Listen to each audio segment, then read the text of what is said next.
Hello everyone. ये लोग अभी यहीं पे खड़े ही होते हैं कि साइन गांव वालों को लेके पहुंच जाया था। इनकी तो दौड़ें स्टार्ट हो जाती हैं। खैर ये लोग फिर प्रिंस को लेके तो भाग गए थे, बस एक्नी ही पीछे बच गया था। मैट ने केविन को ढूंढने के लिए पानी में छलांग लगा दी थी और फिर इसी के साथ ही ये सीन तो कट हो जाता है। नेक्स्ट मैट की आंख अपने थाईलैंड वाले घर में ही खुलती है। वो तो उठते ही केविन के बारे में मम्मी पापा से पूछने लगती है कि वो तो ठीक है ना, प्लीज़ मुझे सही सही बताना। उधर पैलेस में देखा जाए तो प्रिंस की वजह से ही हरुई का बेबी जो कि दुनिया में आने से पहले ही ख़त्म हो गया था। ये बात ना सिर्फ सबको बल्कि प्रिंस को भी बहुत हर्ट करती है। उसे भी अपनी गलती का एहसास हो गया था कि ये मैंने क्या कर दिया, और यहीं पे काफ़ी ज़्यादा इमोशनल हो जाता है। मम्मी पापा ने पहले तो मैट को अपनी पूरी स्टोरी सुनानी स्टार्ट कर दी थी कि कैसे सुथीप ने जनरल के कहने पे हमें ले जाके मारने की कोशिश की थी। ये तो शुक्र है कि गांव के मास्टर हमारी हेल्प करने के लिए आ गए थे, वरना आज हम भी जिंदा ना होते तुम्हारे सामने। बाकी साइन की मदद से फिर हम लोग तुम और कैमिन तक पहुंच ही गए। खैर तुम तो बच गई, पर कैमिन अब जिंदा नहीं रहा है, सो तुम उसे भूल ही जाओ बेटा, तो यही अच्छा रहेगा। ये तो कैमिन के मरने का सुन के यहाँ पे काफ़ी ज़्यादा इमोशनल हो जाती हैं। डैड फिर उसे तसल्ली देने लगते हैं कि कोई नहीं, एक ना एक दिन तुम उसे भूल ही जाओगे और उससे बेस्ट पार्टनर तुम्हें मिलेगा। पर ना, दिन ब दिन ये तो उसके गम में घुलती ही जा रही थी। इसे लेके मॉम डैड को बहुत ही टेंशन होती है कि पता नहीं इस लड़की का क्या बनेगा। फाइनली बहुत सोच समझ के मैट ने एक दिन ट्रिप पे जाने का डिसाइड कर लिया था कि शायद वहाँ मुझे सुकून आ जाए। डैड तो यहाँ पे फ़ौरन से उसे जाने की इजाज़त दे देते हैं। अब वहाँ पे जाना भी इसने अकेले ही था। मम्मी को इसकी टेंशन तो होने लगती है, पर डैड थे ना श्योर कि ये ज़रूर वहाँ जाके, मुझे पता है कि कैमिन को भूल ही जाएगी। अब रास्ते में ही ना ये अपना प्लान चेंज करके ही आइलैंड जाने का सोचती, जहाँ पे वो कभी पहले ही मॉम डैड के साथ आ चुकी थी। अपनी बनाई ड्राइंग्स वगैरह भी आज वहीं पे ही मौजूद होती हैं। उसे देखने के चक्कर में बोट वाले अंकल तो वहाँ से चले ही जाते हैं। ये पीछे से परेशान कि अब मैं क्या करूँगी। उसके पीछे भागती तो बहुत है। इसकी आवाज़ें सुन के एक ब्लाइंड पर्सन इसे देखने आता, जो कि कोई और नहीं बल्कि कैमिन ही था। ये तो उसे देख के एकदम सरप्राइज रह जाती है कि वो जिंदा था और डैड ने ही उसे इस आइलैंड पे रखा हुआ होता। इसने अंकल को अपने लिए केयर टेकर अरेंज करने का कहा था, सो वो मैट को ही वही लड़की समझ बैठता है कि अच्छा, तो तुम्हें ही अंकल ने यहाँ पे मेरे पास भेजा है। और साथ में काम के हवाले से उसे कुछ इंस्ट्रक्शंस वगैरह भी देनी स्टार्ट कर देता है। वो भी चुप रहती है कि अब अगर मुझे कैबिन मिल ही गया है तो मुझे इसका ख्याल भी रखना चाहिए। क्वीन तो किंग को खुशी खुशी कैबिन के मरने का बता रही होती है। इन्हें भी यही पता था कि कैबिन मर चुका है। वो तो यहाँ पे इमोशनली हो जाते हैं। और जैसे ही वो इसे कुछ पिलाने की ट्राई कर रही थी, प्रिंस की उन पर नज़र पड़ जाती है। वो तो अब जल्दी से मोम को आके रोकता है कि इसका मतलब मेरे डैड की इस हालत के पीछे का जिम्मेदार कैमिन नहीं बल्कि आप ही थी, क्यों किया आपने ऐसा। वो फिर उसे इमोशनली ब्लैकमेल करके कहने लगती हैं कि तुम्हारे लिए, तुम्हें नहीं पता कि डैड का रवैया आखिर तुम्हारे साथ कैसा था। ज़्यादा इम्पोर्टेंस तो वो फिर कैमिन को ही देते थे, इसलिए इससे पहले कि पूरी राया पे हुकूमत कैमिन की ही होती, इसलिए मैंने फिर दोनों को ठिकाने पे ही लगा दिया।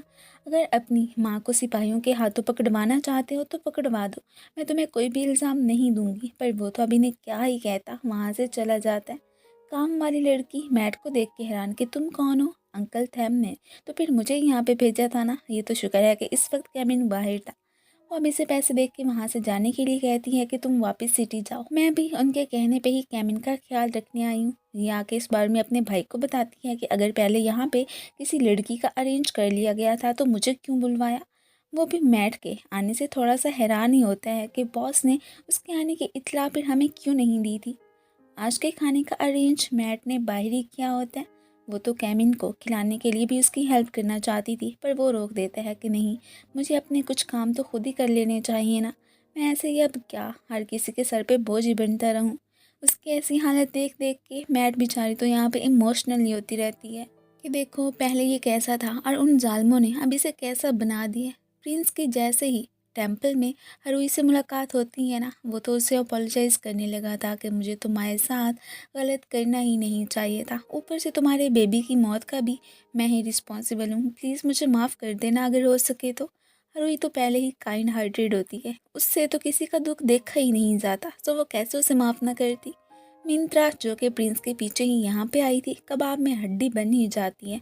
हरुई तो खैर एक्सक्यूज़ करती वहाँ से चलती बनती है। पीछे से इसकी शक्ल देखने वाली कि पहले मैट से जान छुड़वाई है, अब इसका कुछ करना पड़ेगा। कैमिन का तो ज़िंदगी से ही दिल उठ गया था। मैट उसकी हौसला अफजाई करती है कि मैंने तो उन लोगों को भी बहुत ज़्यादा इनर्जेटिक देखा है जिनके हाथ और पाँव भी नहीं होते, पर तुम्हारी तो जस्ट आंखें नहीं हैं, इसलिए हिम्मत ना हारो। जिन्होंने भी तुम्हारे साथ ये सब किया है ना, उनसे निपटने के लिए तुम्हें ब्रेव बनना पड़ेगा। खुद से वो उसका बहुत ही ध्यान रखती है। एक्नी भी गाँव वालों के पास जिंदा सलामती था। उसकी मेमोरी तो खैर चली गई थी, बट मास्टर उसे होस्टेज बना के सिया का यूज़ ज़रूर कर सकते थे, और इन लोगों ने बस इसी वजह से इसे अपने पास ही रखा होता है। अगर दूसरी तरफ हम सिया को देखें तो वो अभी तक वापस थाईलैंड गया ही नहीं था। उसे अपने बेटे को लेके बहुत ही ज़्यादा फिक्र होती है कि पता नहीं वो कहाँ होगा और उन लोगों ने उसे किस हाल में रखा होगा। मेरे बेटे ने तो कभी भी अपनी लाइफ में मुश्किल टाइम फेस किया ही नहीं था। रात को कैमीन हैरान कि ये मेरी केयर टेकर के रूम से मैट की सिंगिंग की आवाज़ क्यों आ रही है। वो ये सॉन्ग तो जस्ट उसी ने ही सिंग किया था ना। उसके रूम के बाहर ही पहुंच जाता है। वो इसे देख के हैरान, अब इसके पूछने पे टॉपिक को ही चेंज कर देती है और ये भी कहने लगी थी कि मैं तो कोई सॉन्ग सिंग कर ही नहीं रही थी, लगता है तुम्हें तो आजकल आवाज़ें भी सुनाई दे रही हैं। अब फिर चुपचाप उसे सोने के लिए ही कह देती है। बाद में उसे सोते देख के मैट तो उसके फॉरहेड पे किसी कर लेती। इस वक्त वो बहुत ही इनोसेंट लग रहा था कि पता नहीं कब आखिर उसका ये बुरा टाइम ख़त्म होगा। यही सोच सोच के मैट तो बेचारी घुलती ही जा रही थी। अगले दिन अब कैमिन हिम्मत करके फिशेस वगैरह पकड़ने के लिए आया होता कि वाकई में मुझे हार नहीं माननी। उसकी ये एनर्जी देख के मैट तो खुशी हो जाती है कि अब तो पक्का ये ज़रूर अपनी लाइफ में आगे बढ़ने का सोचेगा, जो कि अच्छी बात है। उसकी कल वाली बातें कैमिन ने तो वाकई में अपने दिल पे ही ले ली थी। इसके सामने जब वो यहाँ पे स्विमिंग करने की ख्वाहिश का इजहार करता है ना, तो वो अपने साथ मिल के इसे स्विमिंग वगैरह भी कराती है। इसके बाद हमें फिर पेरिस का ही सीन दिखाया जाता है। मम्मी फिर से हैरी को प्रिंस पे डोरे डालने को ही कह रही थी। ये तो उनका कहा अब की बार बिल्कुल नहीं मानने वाली थी कि मैं ऐसा नहीं करूँगी। अब बोलान इसके पास आके बताती है कि कैमिन जिंदा है, पर उस बारे में यहाँ पे किसी को भी नहीं पता और ना ही तुम बताना। मेरे पास यहाँ पे एक आइडिया मौजूद है, सो क्या तुम मेरी उसमें हेल्प करोगी। वो मान जाती है। इसके कहने पे मम्मी पापा के पास आके वो तो फिर उन्हें यही गुड न्यूज़ देती है कि मैं आपके कहने पे प्रिंस से रिलेशनशिप रखने को तैयार हूँ, जो भी आप कहेंगे मैं बिल्कुल वही करूँगी। ये सुन के यहाँ पे उसके मम्मी पापा तो बहुत ही ज़्यादा खुश हो जाते हैं कि शुक्र है इसे भी कुछ अकल आई। बुरहान का अब आखिर असल प्लान क्या था वो तो हमें बाद में ही पता चलेगा। कैमिन ने वाकई में फिशेस वगैरह पकड़ ली थी, जो कि रात को दोनों मिल के ही फ्राई करते हैं। आज जब मैट उसे ये खिलाने के लिए कहती है ना, तो वो तो फ़ौरन से मान जाता है। उसका मूड काफ़ी ज़्यादा अच्छा लग रहा था, बट अचानक मैट के हाथों को जैसे ही वो टच करता है ना, तो एकदम हैरान, कहीं उसे मैट का पता चल तो नहीं क्या। वो जानने के लिए आपको फिर नेक्स्ट पार्ट तो देखना ही पड़ेगा ना।